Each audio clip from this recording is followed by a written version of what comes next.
Dear students and respected parents. तो बेटा हमने अपनी लास्ट वीक की क्लास में लिंक का टॉपिक किया था, इसे रीड किया और नोटबुक वर्क और इसका बुक वर्क डन किया। और आज की क्लास में हम वचन का टॉपिक करने वाले हैं। वचन शब्द का अर्थ क्या है? संख्या बताने वाला, जिससे हमें किसी चीज़ की संख्या का पता चले। तो जैसे अलमारी में पुस्तकें रखी हैं, पेड़ पर आम लगे हैं, बच्चे चिड़िया को देख रहे हैं। इसमें हमें पेड़, अलमारी, चिड़िया एक वचन होने का बोध करवा रहे हैं और पुस्तकें, आम और बच्चे अनेक होने का बोध करवा रहे हैं। तो शब्द का ऐसा ही रूप बेटा जिससे हमें उसके एक या अनेक होने का बोध हो, वो वचन कहलाता है। तो इसमें आपको ध्यान देना है किस पर? आम बहुवचन होने पर भी एक वचन के रूप में लिखा जाता है। अगर चाहे एक आम हो चाहे 10 हो तो हम आम ही लिखेंगे, परंतु उसके साथ लगी क्रिया बहुवचन में होती है, जिससे यह स्पष्ट हो जाता है कि यह बहुवचन है। तो वचन की परिभाषा देखिए। संज्ञा तथा अन्य विकारी शब्दों का जो रूप उनके एक अथवा अनेक होने का बोध कराता है, उसे वचन कहते हैं।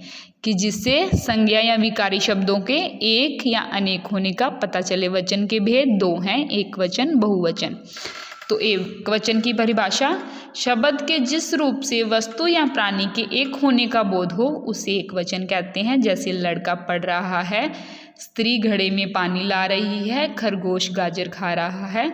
तो पता चल रहा है कि लड़का, स्त्री और खरगोश एक वचन है, एक है वो। उसके बाद बहुवचन, शब्द के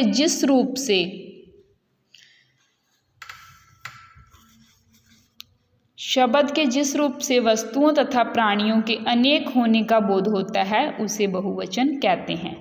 जैसे चिड़िया दाना चुग रही है, स्त्रियां घड़े में पानी ला रही हैं, विद्यार्थियों ने पाठ याद किया। तो इसमें चिड़िया, स्त्रियां, विद्यार्थियों बहुवचन का बोध करवा रहे हैं कि वो एक से ज़्यादा हैं। वचन की पहचान कैसे करेंगे हम? संज्ञा, सर्वनाम या क्रिया के द्वारा वचन की पहचान होती है। जैसे संज्ञा है लड़का, तो बहुवचन होगा लड़के बन जाएंगे, बच्चा, बच्चे। सर्वनाम शब्द हैं जो, उनका बहुवचन में क्या बनेगा? मैं का हम, तू का तुम, वह वे। क्रिया आया एक वचन के लिए यूज करेंगे हम, आए बहुवचन। जा रहा है, जा रहे हैं बहुवचन। हैं और है के साथ बिंदु, ये बहुवचन के लिए। दूसरा, सदैव समान रूप या एक वचन और बहुवचन में समान रूप से प्रयुक्त होने वाले शब्द, जैसे पशु, मकान, हाथी, आदमी, पिता, देवता आदि।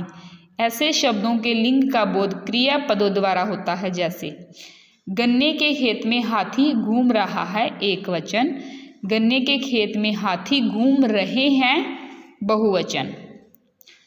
समान सूचक वचन का प्रयोग सदैव बहुवचन होता है। जैसे मुंशी प्रेमचंद महान कहानीकारक हैं, दादाजी खाना खा रहे हैं। सम्मान की, जो हमसे बड़े हैं, हम उन्हें सम्मान देने के लिए सदैव बहुवचन का ही प्रयोग करेंगे। लोक व्यवहार, तू एक वचन है, तुम बहुवचन शब्द है। लोक व्यवहार में सम्मान देने के लिए तुम का प्रयोग एक वचन में होता है। हम किसी को सम्मान देने के लिए भी तुम का प्रयोग कर सकते हैं। ऐसा तो नहीं किसी को कह सकते भी तू जा वहाँ, ऐसा ही हम कहेंगे तुम जाओ।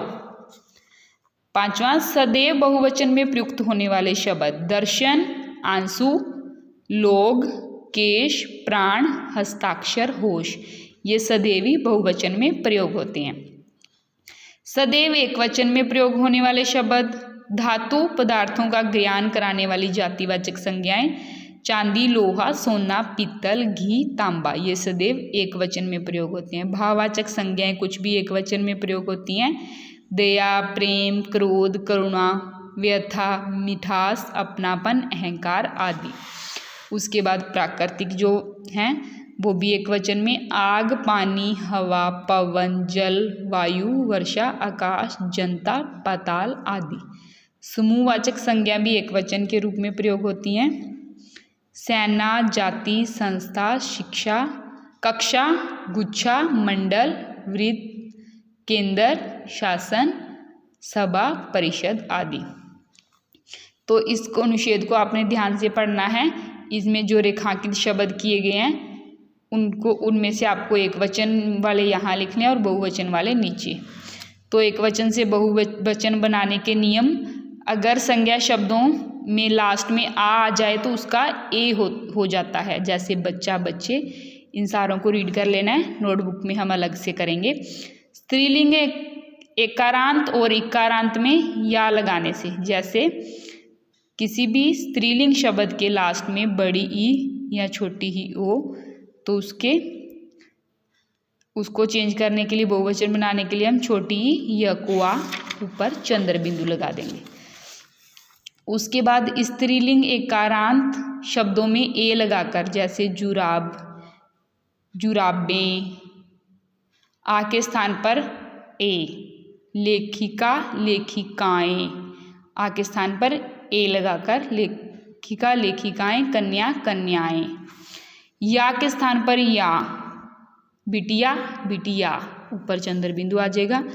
गण, जन, दल, लोग तथा वर्ग लगाकर, जैसे अध्यापक, अध्यापकगण, श्रमिक, श्रमिकगण, छात्र, छात्रगण, महिलाएं, महिला वर्ग। तो आज की क्लास में आपने यहाँ तक ही रीड करना है। आगे की क्लास में हम book work and notebook work discuss करेंगे। आपने अच्छे से समझ लेना है कि कैसे नियम इसके एक से बहुवचन बनाने के और वचन की पहचान हमें कैसे करनी है, वो सारे नियम पढ़ने आपने। वचन की परिभाषा और एक वचन और बहुवचन की परिभाषा। Thank you, have a great day.